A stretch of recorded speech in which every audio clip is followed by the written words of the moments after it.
সালাম ফিরানোর পর দোয়া ও জিকর। সালাম ফিরানোর পর আল্লাহু আকবার বলবে না আস্তাগফিরুল্লাহ বলবে? এ বিষয়ে আলেমোলামা দুই ধরনের মত দিয়েছেন। তবে সৌদি আরব সহ আশপাশের দেশগুলিতে অধিকাংশ ক্ষেত্রে সালাম ফিরানোর পর আস্তাগফিরুল্লাহ বলা প্রচলিত আছে। আর উপমহাদেশ তথা ভারত, বাংলাদেশ, পাকিস্তান সহ আশপাশের দেশগুলোতে সালাম ফিরানোর পর তাকবীর তথা আল্লাহু আকবার বলা প্রচলিত আছে। তবে যেহেতু হাদিসের ভাষা ব্যাপক, তাই এখানে ইজতেহাদের সুযোগ রয়েছে। আমরা সংক্ষিপ্তভাবে জানার চেষ্টা করব ইনশাআল্লাহ। ক আমার তদন্তে সালাম ফিরানোর পর আল্লাহু আকবার বলার সপক্ষে সরাসরি হাদিস পাওয়া যায় না। তবে নিম্নে বর্ণিত হাদিসগুলো থেকে ভাবার্থ নিয়ে আল্লাহু আকবার বলার সপক্ষে কিছু আলেমগণ মত দিয়েছেন। ইবনু আব্বাস রাদিয়াল্লাহু আনহু বলেন, কুন্তু আরিফু ইন কিদ আ সলাতিন নবী সাল্লাল্লাহু আলাইহি ওয়াসাল্লামা বিত্তাকবীরি। আমি তাকবীর শুনে বুঝতে পারতাম যে সালাহ সমাপ্ত হয়েছে।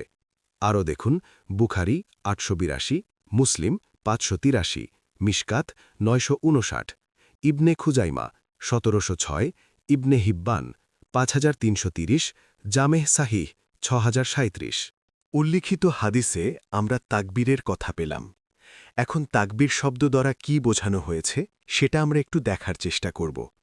আমরা যদি একটু লক্ষ্য করি যে অন্যান্য হাদিসে তাকবীর দ্বারা কোন শব্দ বোঝানো হয়েছে, তাহলে বিষয়টি আমাদের কাছে কিছুটা স্পষ্ট হয়ে যাবে।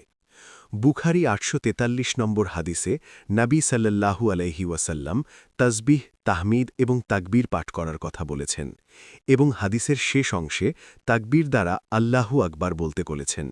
এ ধরনের অসংখ্য দলিল হাদিসে মৌজুদ আছে। খ মুসলিমের এবারত সাওবান রাদিয়াল্লাহু থেকে বর্ণিত, তিনি বলেন, রাসূলুল্লাহ সাল্লাল্লাহু আলাইহি ওয়াসাল্লাম যখন সালাহ শেষে সালাম ফিরাতেন তখন ৩ বার আস্তাগফিরুল্লাহ বলতেন এবং তিনি আরও বলতেন, আল্লাহুম্মা আনতাস সালামু ওয়া মিনকাস সালামু তাবারাকতা ইয়াজাল জালালি ওয়াল ইকরাম। ওয়ালিদ রাদিয়াল্লাহু বলেন, আমি ইমাম আউজাইকে বললাম, ইস্তিগফার কিভাবে করব? তিনি বললেন, তুমি আস্তাগফিরুল্লাহ বলবে। আবার যদি ধরা যায় যে আস্তাগফিরুল্লাহ এটা তাকবীরের পরিপূরক, তাহলে আলাদাভাবে আল্লাহু আকবার বলার প্রয়োজন হবে না। সর্বোপরি বিষয় এতটুকু যে সালাম ফেরার পর তাকবীর তথা আল্লাহু আকবার বলা সালাম ফেরানোর পর আস্তাগফিরুল্লাহ বলার চেয়ে বেশি হকদার। আল্লাহ তাআলা ভালো জানেন।